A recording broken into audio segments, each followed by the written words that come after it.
দিনাজপুর বনমাঠ প্রাঙ্গণে বৈশাখী মেলার শেষ দিন, শেষ আয়োজন, শেষ লোকজনের ভিড়তা প্রকাশ পেয়েছে দিনাজপুর বনমাঠ প্রাঙ্গণে বৈশাখী মেলায়।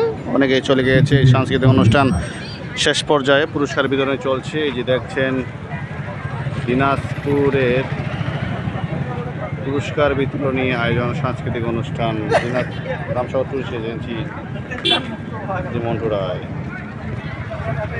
দেখছেন বড়মাঠ প্রাঙ্গণে বৈশাখী মেলা শেষ দিন আজ। নৃত্যবিজ্ঞানের শিল্পীরা এখন মঞ্চে আসবে, তাদের কাছ থেকে আমরা গান নাচ দুটি উপভোগ করব। সম্মানিত সুধীবৃন্দ, জেলা প্রশাসন এবার যারা আসেননি তারা আমার এই ভিডিও দেখবেন, অনেক কিছু দেখতে পাবেন, ভালো লাগছে। আমাদের একটু আগেই এরকমই আয়োজন হয়েছিল, এবারও হয়েছে, সামনে তো হবে। সবাই আমন্ত্রিত এই শহীদ বড়মাঠ প্রাঙ্গণে।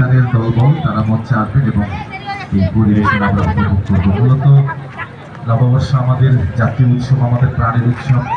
এই উৎসবে আমরা সকল বর্ণের ধর্মের বয়সের মানুষ একসাথে হতে পারি।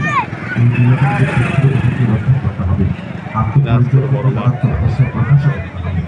এই নতুন বছর 1432-এ আমরা সকলকে আহ্বান করব, যেমন সূর্যোদয়ের সাথে সাথেই সেই প্রথম দিনে বিগত বছরের আত্মার প্রাণী সব হারিয়ে গেছে তাদের গর্ভে, তেমনি নবোদ্যমে এসো, তুমি এসো, তুমি এসো, তুমি এসো, সকলে মিলে নতুন উদ্যমে জীবন শুরু করি, বাংলাদেশকে সাজাই।